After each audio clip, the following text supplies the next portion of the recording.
मछुआरों ने जाल फेंका लेकिन वो कहीं फंस गया। वो जांच करने के लिए पानी में गया और पूरी तरह से दंग रह गया। वहाँ उसने एक जपलरी देखी। उस भले आदमी ने उसका शिकार नहीं किया, इसके बजाय उसने तार को खंजर से काट दिया और उसे आजाद कर दिया। पर किसने सोचा था कि जपलरी उस रात फिर से प्रकट हो जाएगी। उसने अपनी पूंछ हिलाई और लड़के को जगाया जो गहरी नींद सो रहा था। अपने सामने जलपरी को देखकर उसने आश्चर्य से पूछा कि वो उसके पास क्यों आई है। अभिमानी मत्स्यांगना ने कहा, उसका नाम सियोनी है और वो एक योगिनी है। उस जपलरी ने कहा कि वो आई क्योंकि वो अच्छा व्यक्ति है। नतीजतन उन दोनों ने अधिक से अधिक बात की और वो दोनों अच्छे दोस्त बन गए। उन्होंने कहा कि वे एक दूसरे के संपर्क में रहेंगे। सियोनी ने लड़के को एक सुनहरा घोंघा दिया। जब वह सुनहरा घोंघा बजेगा वो तुरंत आ जाएगी। गांव वाले रुडा की पागलपन का आलोचन करते हैं। उसने जपलरी की कहानी गांव को सुनाई। ग्रामीणों ने सोचा कि वह रिंगे हाँक रहा है, यह साबित करने के लिए कि वो जो कह रहा है वह सच है। लड़के ने सुनहरा घोंघा बजाया। उसने कई बार कोशिश की लेकिन जलपरी नहीं आई। अब गांव वालों का सब टूट गया।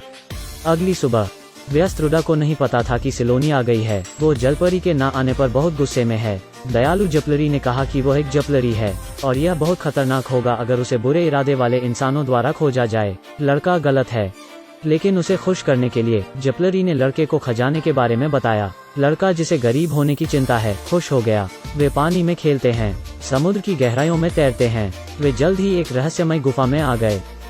वहाँ उन्हें सोने के खजाने के पहाड़ों को देखा। स्तब्ध लड़का सब देख रहा था। इस खजाने से उसका जीवन हमेशा के लिए बदल जाएगा। जलपरी भी बहुत खुश है, लेकिन बहुत से लोग कहते हैं कि खजाना पाने के बाद लोगों की मौत हो जाती है। जलपरी कहती है कि यह देखकर कि लड़का लालची नहीं है, वह संतुष्ट है। और लड़के ने जलपरी को पत्थर पर खींच लिया और इस क्षण में लड़के ने जलपरी की पूंछ को ध्यान से देखा। जिज्ञासा से उसने जलपरी की त्वचा को छुआ। वो आदमी फिर पीछे हट गया। लड़का जलपरी के साथ मजाक कर रहा है कि अगर वो जपलरी बन जाए तो वो दोनों एक साथ रह सकते हैं और तैर सकते हैं। जलपरी शर्मा गई। लड़का केवल सोने के सिक्कों को देखता है। जलपरी ने सांस लेने में कठिनाई का नाटक किया। वो यह परखना चाहती है कि लड़के को खजाना अधिक महत्वपूर्ण है या जलपरी। उसने देखा कि जलपरी की जान को खतरा है। अच्छे लड़के ने सोने का सिक्का नीचे फेंक दिया और जलपरी को तुरंत उठा लिया और उसे पानी में ले गया। फिर वो जपलरी उठकर लड़के के साथ खेलने लगती है। जब वे जाने के लिए तैयार हो गए, जलपरी ने लड़के से कुछ खजाने को साथ ले जाने के लिए कहा, लेकिन उसने फिर भी जलपरी की दया को अस्वीकार कर दिया। एक दिन लड़के को 2 रहस्यमयी संदूक मिले और वह गांव का सबसे अमीर आदमी बन गया। वे सबको अपना धन बांटता है। वो अपने माता पिता के साथ एक महंगी नाव से आता है। उस इलाके के गरीब स्थानीय लोगों ने लड़के सबसे अमीर आदमी बनते देखा। उस पर उसके होने वाले ससुर ने नाराजगी जताई। लड़का कहता है वह निश्चिंत हो सकते हैं कि यह सब उसने मेहनत से कमाया है। उन्होंने सबसे मुलाकात की। अंत में लड़का दिया के पास जाता है। इस समय दिया बहुत दुखी दिख रही होती है। लड़के ने बहुत समझाया लेकिन दिया ने नहीं सुना। वो और भी गुस्सा हो जाती है। दरअसल दिया ने जलपरी और रूडा को साथ में देख लिया था।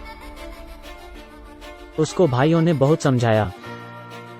अंत में उसने अपना संदेह छोड़ दिया। इस युवा जोड़े को सभी ने उत्साहित किया और इस समय संगबियाओं के मन में बुरे विचार आए। उसे आखिरकार वो सुनहरा घोंघा मिल गया। उसने उसे बजाया और वहाँ जलपरी आ गई। उसे लगा कि रूडा ने उसे बुलाया है। उसने जलपरी पर जाल फेंक दिया और उसे अपना बंदी बना लिया। जलपरी ने संघर्ष किया लेकिन उस आदमी का कोई मुकाबला नहीं था। उसे बंदी बना लिया गया है। लू यंग ने रूडा को इस बारे में सूचित किया। उन्होंने खजाना भी ले लिया है, लेकिन बियाओ इससे अभी भी संतुष्ट नहीं है। इस समय रूडा जलपरी के पास आता है। उसने खंजर से जाल काट दिया। दोनों को बियाओ को जाल काटते हुए देख लिया। जाल के पूरी तरह से टूट जाने के बाद आखिरकार जलपरी को बचा लिया गया। बियाओ भी सतर्क हो जाता है और पानी में गोता लगा देता है। वे पानी में पागलों की तरह लड़ते हैं। दोनों एक दूसरे से भयंकर लड़ रहे होते हैं।